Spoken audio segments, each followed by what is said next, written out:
Tu vas voir, regarde le trépied en haut. Exactement, je commence.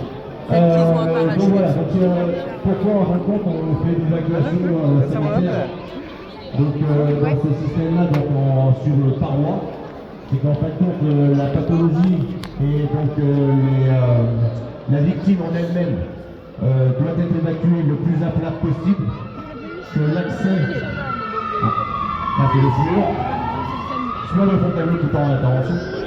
Mais pas pour nous. Donc dessus, pourquoi? C'est parce que la personne doit être absolument évacuée à plat, que la personne est imposante, qu'elle ne peut pas descendre par les communications existantes. D'accord? Et donc ce qui facilite au mieux l'assistance déjà pour la victime. Donc comment ça se présente? Donc vous avez pu voir, vous avez un système de trépied. Alors, je ne vais pas rentrer dans les termes sapeur-pompier, parce que pour vous ça sera un peu inconnu. Donc vous avez le trépied, vous avez un système de cordage qui passe dans des poulies, d'accord? Alors ce qu'on ne voit pas nous d'ici, c'est qu'en rentrée, il y a des personnes qui s'occupent de la sécurité du spécialiste qui est ici présent. Donc c'est Raphaël, je crois, oui, c'est lui. Donc lui va se positionner dans le vide. Pendant ce temps, les autres équipiers vont lui apporter, c'est Hervé. Ils vont lui apporter la barquette avec la victime à l'intérieur, de manière à pouvoir ensuite lui se positionner dessus et descendre en mode rappel le long de la paroi jusqu'au sol. Donc là, le plus critique, c'est toujours le passage au vide de la civière. Vous vous doutez bien qu'elle fait un certain poids, entre autres la personne, plus l'équipier. Donc ça, vous pouvez le voir sur des habitations, que ce soit en pavillon ou plutôt en appartement, sur des bâtiments à plusieurs étages. Donc pour nous, c'est du courant. Donc ils ont l'habitude de travailler sur ces évacuations-là.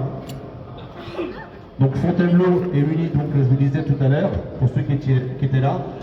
Donc c'est une spécialité qui est présente au centre de Fontainebleau. En plus de d'autres spécialités, comme je vous ai dit tout à l'heure, le secours animalier, le sauvetage des bléments,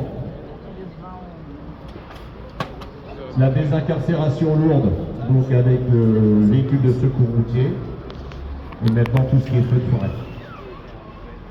Donc là c'est la préparation de la barquette où il y a la victime, la civière, et bien sûr donc le sauveteur, Hervé, qui se positionne dessus, et c'est lui qui va donner le rythme de descente.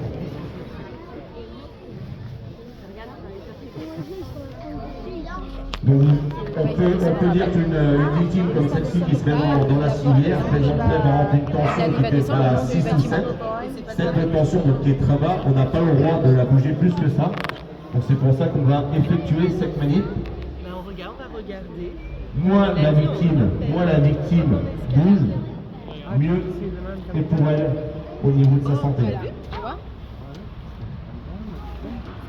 Donc là la descente va commencer.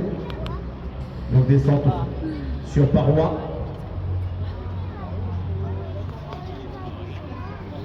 En tout étant en concordance avec les équipiers.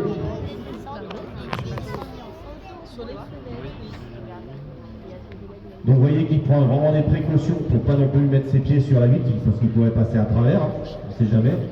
Donc c'est là que c'est important pour lui de descendre et de communiquer avec celui qui régule la descente au moyen du cordage.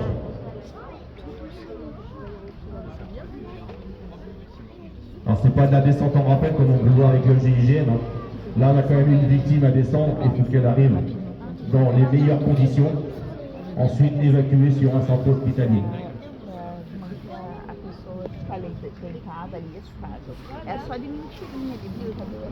Donc tout en douceur. Alors bien sûr dans la civière on a mis un maquillage, on n'a pas mis une vraie personne. C'est jamais. Non je rigole. Là-dessus, il est bien. Ouais.